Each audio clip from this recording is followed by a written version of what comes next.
शीला और उसका पति महेश और उसके 2 बच्चे रहते थे।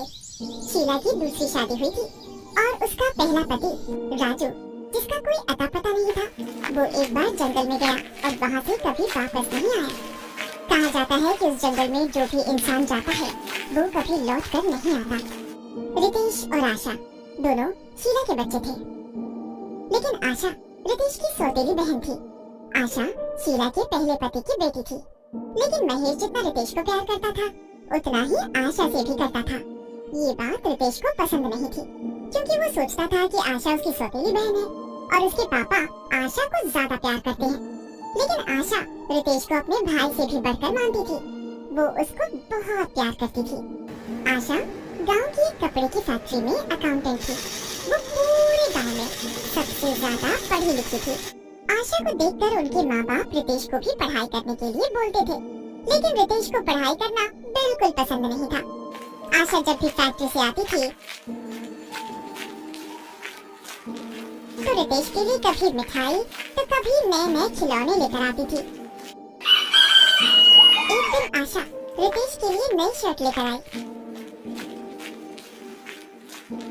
रितेश, रितेश, कहाँ है भाई? देख, मैं तेरे लिए एक तोहफा लाई हूँ। आशा वो तोहफा रितेश को दे देती है। मुझे नहीं चाहिए तोहफा, तुम इसे अपने पास ही रखो। और हाँ, मैं तुम्हारा भाई नहीं हूँ, तो मुझे भाई मत बोला करो। आशा रोते हुए कमरे में चली जाती है और शीला गुस्से से रितेश को थप्पड़ मारती है। रितेश, ये कोई तमीज है अपनी बड़ी बहन से बात करने की? जा अपने कमरे में। रितेश गुस्से में रोते हुए अपने कमरे में चला जाता है। रात को महेश काम पर से घर आता है और घर में सन्नाटा देखकर वो शीला से पूछता है, शीला, आज घर में इतनी शांति कैसे है? दोनों बच्चे कहाँ गए? दोनों अपने कमरे में ही हैं। शीला महेश को सारी बात बताती है। अगली सुबह महेश रितेश को बुलाता है और प्यार से समझाता है। रितेश और गुस्सा हो जाता है और सोचता है कि आशा की वजह से पापा ने मुझ पर आज फिर गुस्सा किया। एक दिन रमेश को किसी काम से बाहर जाना होता है और 2-3 दिन बाद खबर आती है कि जो बस शहर से गांव आ रही थी वो खाई में गिर गई और उसमें जितने भी लोग थे उन सबका देहांत हो गया। ये सुनकर शीला बहुत ज्यादा उदास हो जाती है, क्योंकि उसके पहले पति का भी जंगल में जाने के बाद कोई अता पता नहीं है। हे भगवान, ये तूने क्या कर दिया? मेरे पहले पति को भी तूने मुझसे दूर कर दिया और अब इनको भी तूने मार दिया। पूरे घर की जिम्मेदारी आशा पर आ गई थी। धीरे धीरे दिन बीतते गए, लेकिन इन सब हादसों के बाद भी रितेश आशा को अपनी बहन नहीं मानता था। एक दिन रितेश की आशा से लड़ाई हो जाती है और वो भागता हुआ जंगल की तरफ चला जाता है।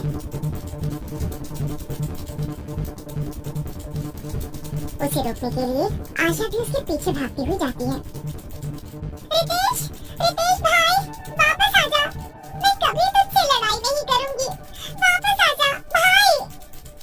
लेकिन रितेश जंगल से बाहर नहीं आता है। रितेश को तो बाहर लाना था, इसीलिए आशा खुद भी डरते हुए जंगल की ओर चली जाती है।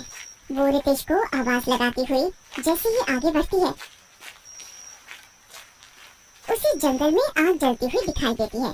वो उस आग के पीछे पीछे जाती है और देखती है कि वहाँ पर कुछ लोग बैठे हैं और वो सिगरेट पी रहे थे और आपस में बातें कर रहे थे। ये सब देखकर आशा एक पेड़ के पीछे छुप जाती है। ये लोग कौन है और यहाँ पर क्या कर रहे हैं? मुझे छुपकर सब कुछ देखना होगा। वो देखती है कि 3-4 लोग बहुत बड़े बड़े डिब्बों को एक ट्रक में रख रहे हैं। वो चुपके से एक डिब्बे को खोल कर देखती है तो उसमें ड्रग्स होता है और वो डर जाती है। फिर वो पेड़ के पीछे छुपकर सब देखती है। तभी उनमें से एक आदमी उठकर अंदर की ओर जाता है। आशा भी चुपके चुपके उस आदमी का पीछा करते हुए अंदर की ओर चली जाती है। वहाँ जाकर आशा हैरान हो जाती है।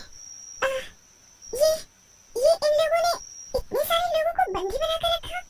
अच्छा, अब मैं समझ गई कि जंगल में जाने के बाद सब लोगों को इन बेकार लोगों ने पकड़ रखा है।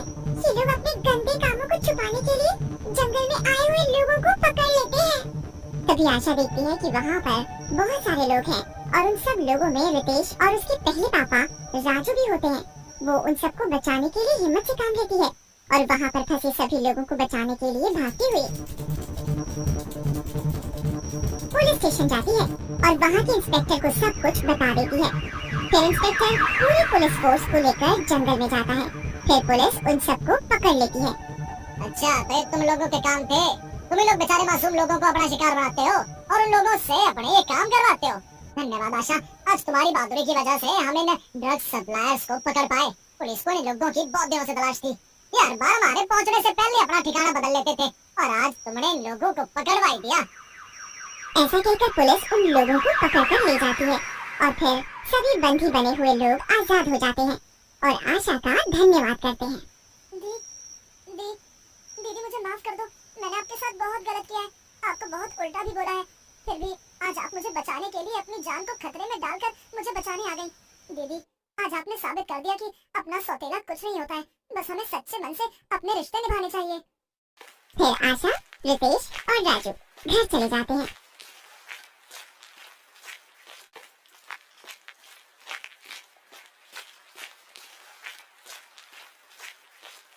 और राजू को देखकर शीला हैरान हो जाती है। फिर राजू शीला को सारी बात बताता है।